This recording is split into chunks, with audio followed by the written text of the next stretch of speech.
মেগাস্টারের একমাত্র রাজকন্যাকে কোলে তুলে নিলেন শাকিব খান। বাবা মেয়ের এই আদরের খুনসুটি মুহূর্তটি ছিল সত্যিই চোখে পড়ার মতো।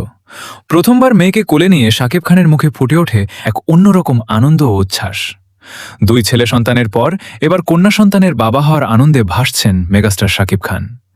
নবজাতক রাজকন্যাকে প্রথমবার কোলে নিয়ে তার প্রশান্ত হাসি যেন সেই সুখেরই প্রতিচ্ছবি। বাবা মেয়ের এই আবেগঘন মুহূর্তেই হৃদয় ছুঁয়ে যায়। ছোট্ট মেয়ের দিকে মুগ্ধ দৃষ্টিতে তাকিয়ে শাকিব খানের আনন্দ যেন আরও গভীর হয়ে ওঠে। সন্তানদের প্রতি তার ভালোবাসা সবসময় প্রশংসিত, আর কন্যা সন্তানের আগমনে সেই সুখ যেন বহুগুণ বেড়ে গেছে। অনেকেরই মতে দুই ছেলের পর কন্যা সন্তানের বাবা হয়ে শাকিব খান নিজেকে আরও সৌভাগ্যবান মনে করছেন। সবাই শাকিব খান ও তার কন্যার জন্য দোয়া করবেন, তারা যেন সব সময় সুস্থ, নিরাপদ এবং সুন্দরভাবে জীবনযাপন করতে পারে।